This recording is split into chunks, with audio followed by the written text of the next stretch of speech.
Hi there and welcome back to the channel. Today on the bench is a Philips Discoverer GR1AX, or sort of known as the Spaceman TV. I found this at a local junk shop or antiques place. I've actually seen this TV quite a few times, and they had the price at a ridiculous amount, absolutely ridiculous amount, and it doesn't work as well. I finally saw it at a good price and I thought, yeah, I'm going to take a punt on this one. So yeah, it's a 1991 TV.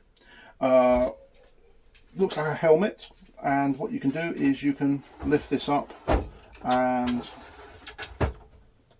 your tube, your CRT tube, is inside here. You've got controls on the front here. We've got program, volume, menu, control and store, and a power button here. You have on the back, they look like wheels, but actually they allow you to move the TV into a different viewing position. So if I turn that around like now, there we go, it actually moves it up and makes it more vertical. This particular TV has missing one of its end caps here, and there's another issue on the other side, but I can fix that. Yeah, it's RF only, so it's not SCART or any of the other adaptations. I might actually adapt this one if I can, and put composite video and audio in, make it far more usable. It's got this sort of spaceman visor cover which goes over the top. It is actually a surprisingly big TV considering the size of the tube. We have an aerial here. We've got the power lead, which somebody's cut this off, and it was bought, I bought it not working. So we're going to interestingly see what happens when I plug it in. Yeah, this side here, if I actually take the whole thing off, is missing some of the bits inside to mount it on. I can fix this, that's actually all fixable. If I take this cover off and I just leave it there, that's what the bare TV looks like. So yeah, it's a very iconic TV. Again, this thing had been sitting in that antiques junk place for at least a year, and they wanted well over £200 for it at one point. Then it was at £90 for a very long time, and I picked this up for £50. And yeah, it's a great little looking TV. I believe the tubes, when they're actually in good condition, they've got a great picture as well. This cover is actually translucent, so you can actually put this down and actually watch TV with it. So yeah, actually I feel like was it Spaceballs, you know, Rick Moranis playing like a Darth Vader thing. It's literally that's the type of thing it feels like. So yeah, it's a very iconic TV. It's just a lovely piece of design. It's not for everyone. Some people think it's really ugly, and I can see that. I can see why. It is not exactly going to fit into certain decor designs. So the plan is to try and get this working. We're going to put a plug on the end of it, which I'll do in just a sec. Open it up at the back, have a look, see whether there's anything obvious before I turn it on, and then we'll power up and see what happens. Let's get on with it.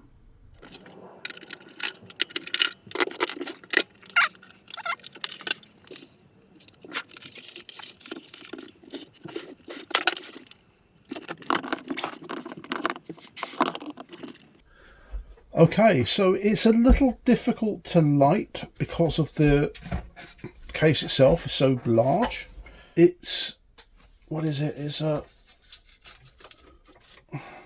Philips tube, A34 JFQ40.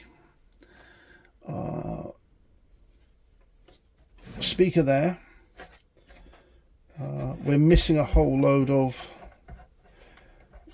stuff from inside here. Though actually this one's, I don't think this side would have had the same mechanisms here. I don't know what that's all about. We'll have a look at that. Degaussing coil.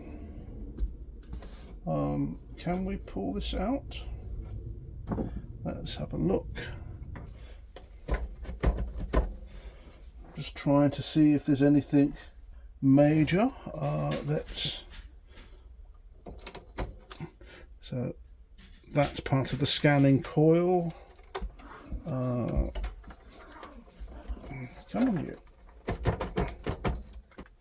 Play with that too much, that feels quite delicate. What I want to do is have a look. There's a fuse just down there. So I just want to check that fuse to make sure that that is good. So we should hear a... Okay.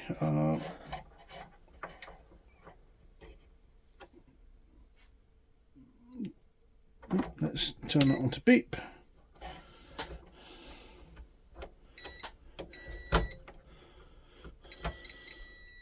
Yep, so the fuse is good. The fuse is good. I can't see anything in here that looks blown up or dead. So I'm just looking at the circuit board. The heavy weight of the flyback tends to crack boards, especially I've seen quite a few Philips which have had that problem. Just looking for bad joints and stuff like that. I don't see anything immediately obvious. I will be going through it and seeing whether I can actually find any. No, I think that's all right. So, okay, I'm going to put this back on its base, plug it in with the dim bulb tester and see what happens. Okay, so we've got the dim bulb here. Let's just move that light out of the way. It's all plugged in. I'm just going to apply power, but it's not on the switch. Okay, let's... Oh, hang on. Need on load. Let's power it up and see what happens. Okay. So that would be the degausser. Ooh.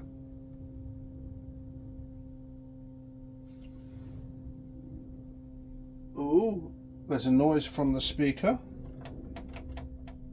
There was a definite noise from the speaker. No high voltage.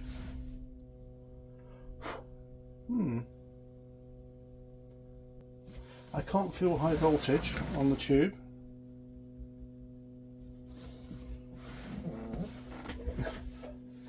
Shall we just bang it with a larger amount of electrons and see what happens? Are you ready? Nothing.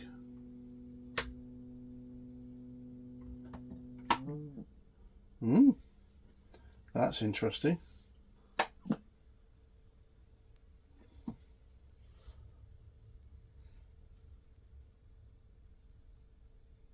We have...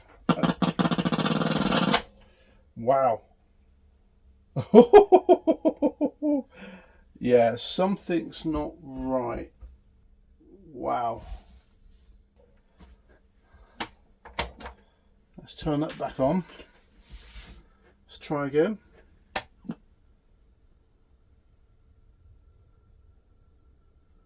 $78 watts.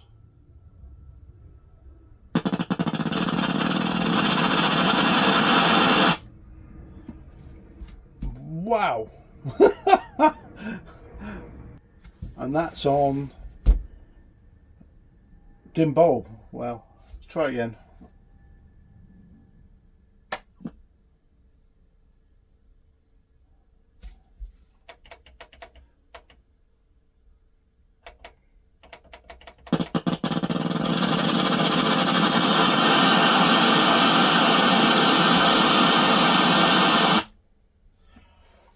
Wow, that's really loud.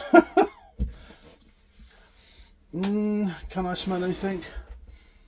Yeah, I can smell something.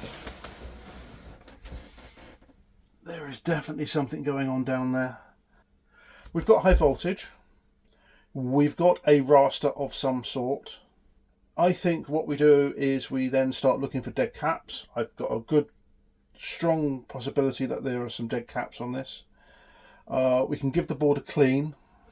I do have a Philips board, and I've got, so if there are any chips which are unobtainium, I've got a spares from a G90, which I think is about the same generation as this. We're getting a lot of feedback through that speaker. Sounds like static. I'm actually going to start taking this apart, looking at the circuit board, seeing what caps might be dead or dying, seeing if there's any shorts, checking diodes, that type of thing. The fact that we've got some sort of life from this screen, it might be that the whole thing is the Syscon on it is dead. I don't know, but I do have some Philips chips and other dead circuit boards I can actually probably harvest to make this work. Let's de-energize the tube and start doing something with this.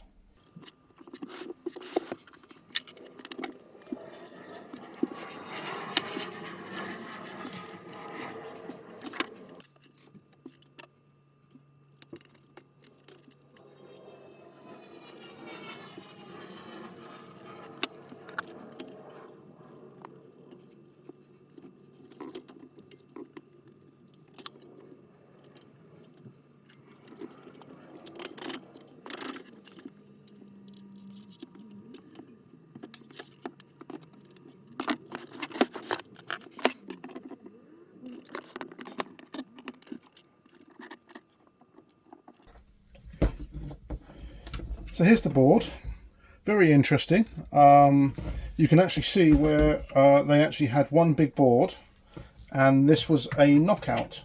So the neck board was actually a knockout which actually sat there, and then they'd actually print the board, put the components on, then take it out and connect it up. So that's really cool. I'm just looking through this, looking for anything obviously damaged. Let's get a brush so I can see the top of caps and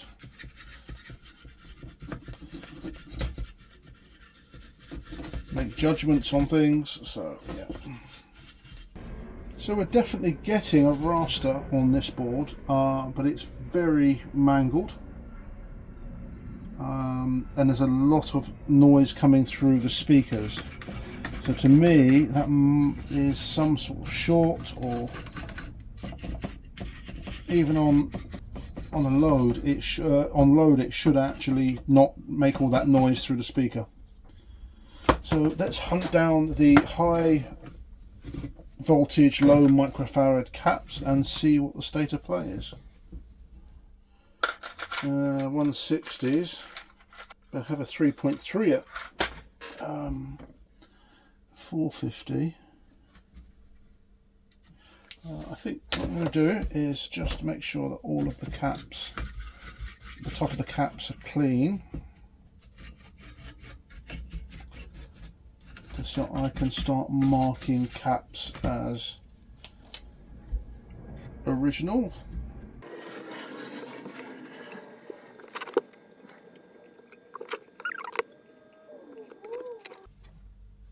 That's interesting. I'm not sure whether you can see it or not, but somebody's, let's see whether I can, somebody's, there we go, somebody's put another resistor over the top of that resistor there. So so it's definitely had some work. Yeah, that's quite interesting. It's just really just looking at the board at the moment, really not trying to think anything else to do with it, just say, right, okay, what have we got here? We can see static in the raster and the noise on the speaker, so I think there's something going on, but there's something shorting. So it could be the flyback 220s.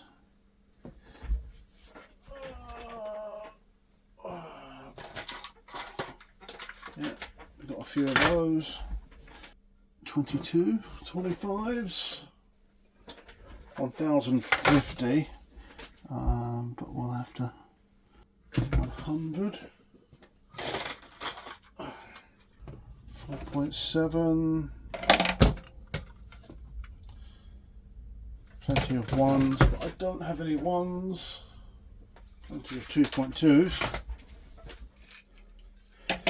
So this is the circuit board that I pulled out the G90, and it's got quite a few components. I think we're going to be ripping quite a bit of this off. Even the flyback might still work if we need it. Though the actual flyback has been mullered by me.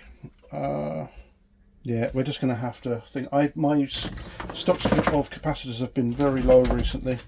I've been doing so many repairs that I've just eaten through it all. So what we can do is actually test the components from this board here and put them in there and still mark them as being need to replace, but at least to get things going. This particular chip here, I've got one here, so there's a lot of similarities between this board and this board here. Cool, so I think the first thing I'm going to do is on this board here there is a dead component just there, the remains of a component. I think it's one of these ceramic capacitors with a green top, so I'm just going to take the remains of that one out and then salvage one from the other board and get that sorted first, and then yeah, just start pulling caps from here and replacing with either new stuff or the ones from this if I haven't got them.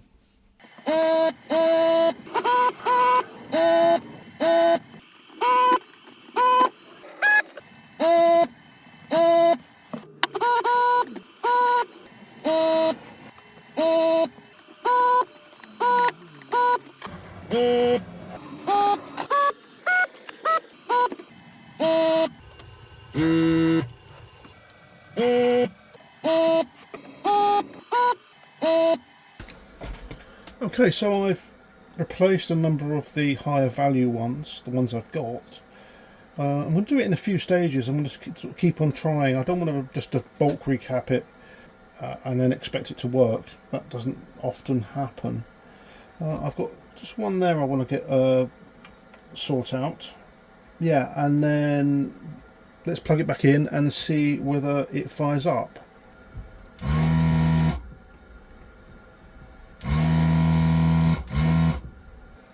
I'm not seeing that there really any bad solder joints.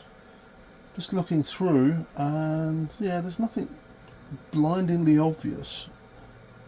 There might be like a bad joint. Okay, let's clear up, plug everything back in again, and see what happens. Okay, so let's see whether this has made any difference. I don't think it will, personally. I've not seen anything major, and I've only replaced one component that looked bad. Well, the remains of a component, it was a ceramic capacitor. Hopefully I've got it round the right way. I think I have. Well, we'll hear something if it goes bang. So, right. Yeah, that's on. It's on load. Yep, you're all in there. Let's see what happens. 1, 2, 3. So that looks like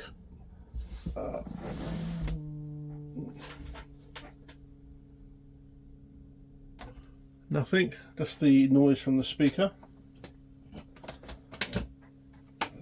Let's power off. There we go.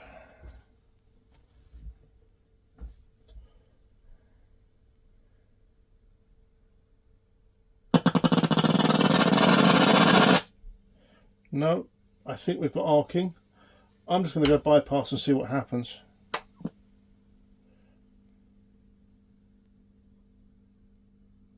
And there we go. we have a picture. Brightness, contrast, colour, volume. It's there. It's working. Let me put you on to the 50 Hertz mode and take it from there. So I've got something playing on the RF. Let's see what we get. We have a picture. We have a bloody picture. Look at that. I can't seem to store it. It's a good picture as well. We've got an issue with the audio. Hey, we got that. Cool. Menu. Brightness down. Contrast up. Colour up. Seems to be a problem with the audio. Really nice. It's working. So I've put the cover on. I've got Blake 7 in the background, and it gives it a really, it's like not a hologram look, but it certainly gives watching it a very interesting look. What I'm going to do is just going to get some cleaning juice, and this cover here, a quick wipe down because it is very filthy and scratched. I can sort the scratches out, that's fine. It's not bad. I'm actually starting to grow to like this set, actually. Let's clean the inside.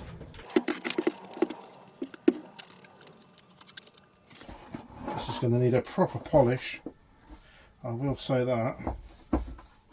Just put that like that. Let's give this a little wipe. I've got to be careful because the back's open. I don't want to just simply spray the whole thing down. It's a Spaceman on the Spaceman TV. It actually looks good. The picture is actually starting to really come in. Let's just bring up the ISO a little bit. There we go. It's got, as I said, this cover seems to give it the picture a different aspect, it seems to make it pop out. So yeah, really, really good. Dead impressed. So I'm probably going to do a full recap of the board. Yeah, I'm going to do a recap of the board and yeah, get it into some shape which actually is either sellable or keepable. So if I do that, see, it is quite a bright tube. Yeah, that works really well. That works really well. Cool.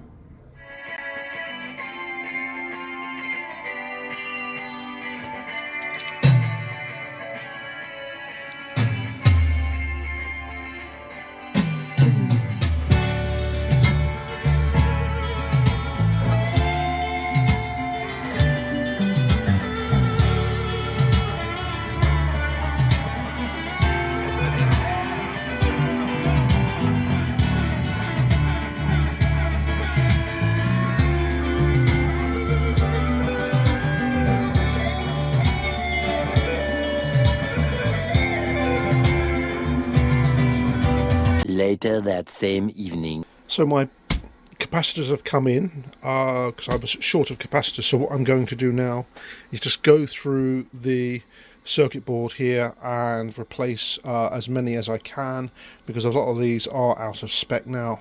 So I'm going to start with these 1 microfarads down here and just slowly work my way through. With the mark on the actual top of the capacitors, I know which ones I've done, which is great. And yeah, just going to work through and do as much as I can with this board.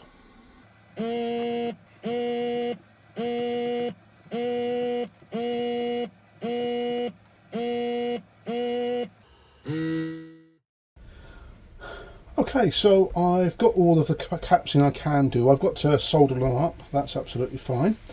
But there are a few here which I don't have. So yeah, I will run it as it is. I'll try to find a source for these ones and maybe replace them later on, but that's a good chunk of the capacitors replaced. I will check the old capacitors and report back on if any are dead or dying or whatever. I don't think they would be. I've also put on heat sinks onto all of the chips. This one definitely needed a heat sink because it had one on there which was dead, but I've put these on and they actually seem to be working quite well. This one over here, just there, actually seems to get quite warm. So yeah, let me solder this all up and then we'll try it out.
Okay, so let's see whether it actually still works. Let's just turn that off, we don't need that.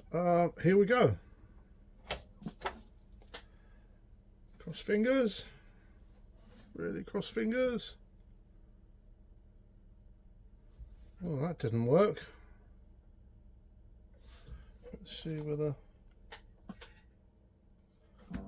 Oh, okay, yeah, we've got deflection problems.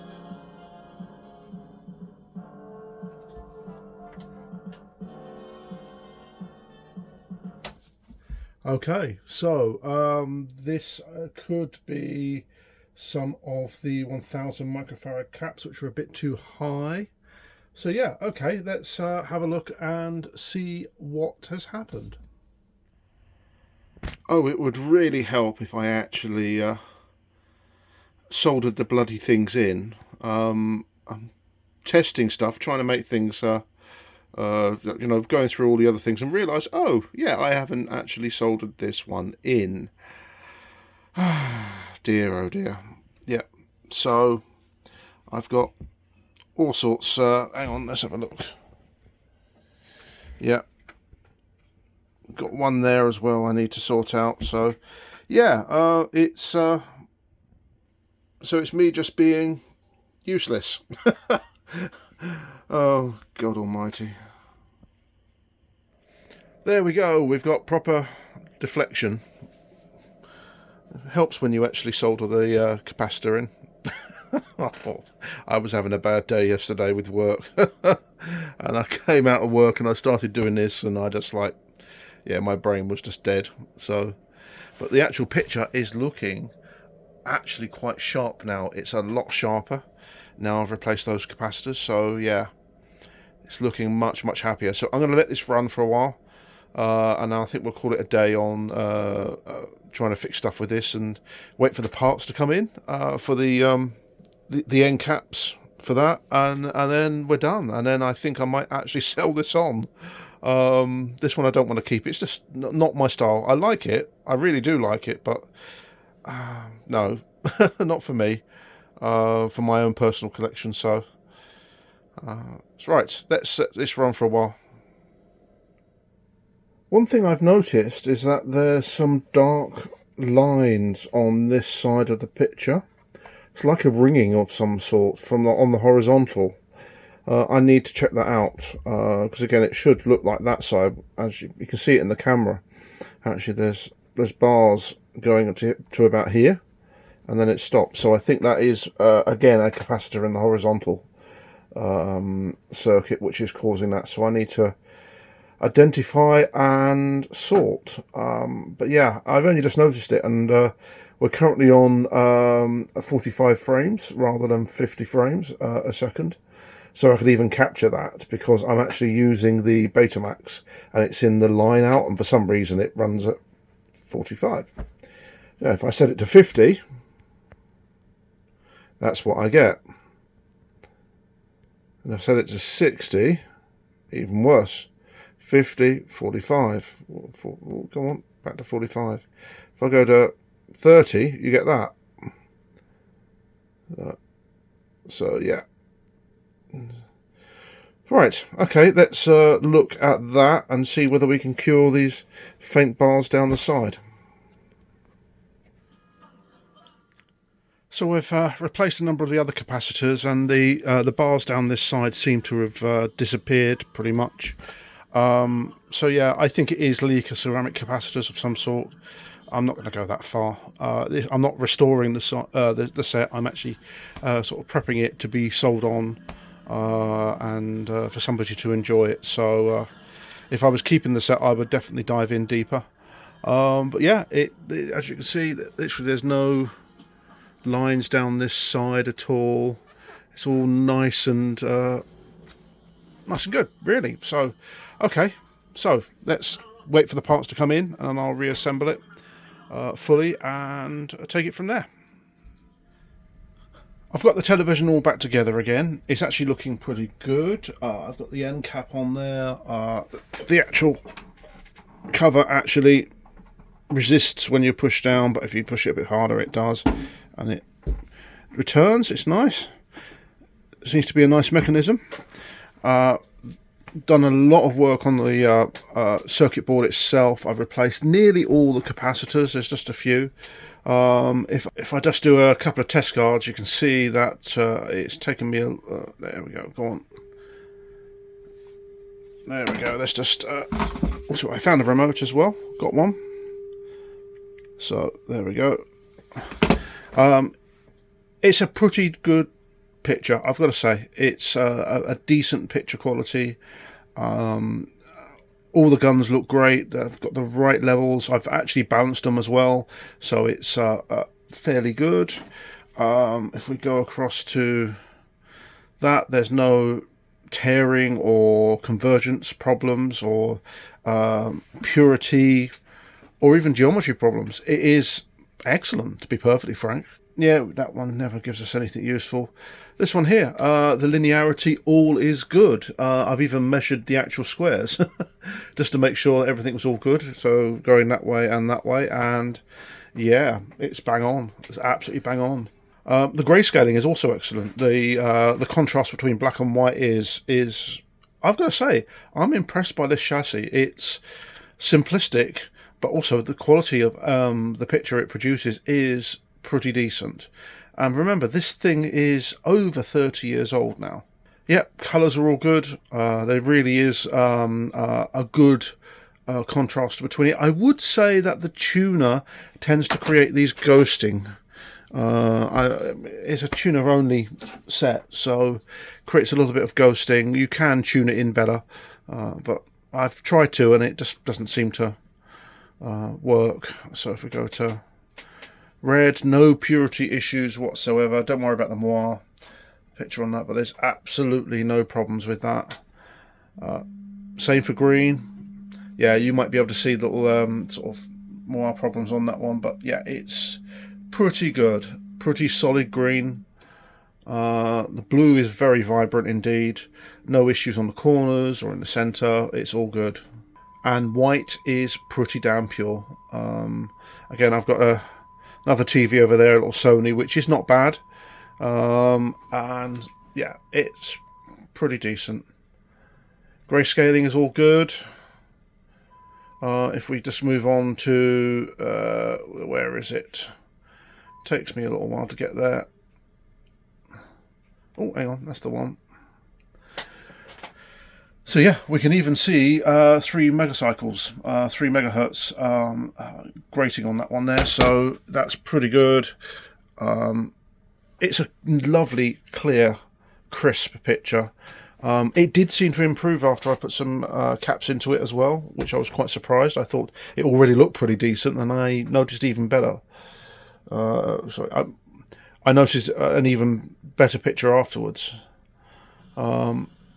Yeah, it's all very, very good indeed. It's pin sharp. I got the focus right. Yeah, it's not bad. Right, so thanks for watching on this one. This one's been not that interesting, if you see what I mean. There's not much that's gone on wrong with this. It's mainly been sort of just fixing the plastics, a recap, nothing really sort of exciting in terms of, oh, it was this fault or it blew up or something like that. But this TV it's just an awesome TV. It really is. If we put that down, there we go. You just pull that down. It's a great TV. It is going to go up onto eBay. I've putting some photos up shortly. Yeah, I'm looked at other ones. They're going for well over 300 quid. I'm going to start it much lower than that.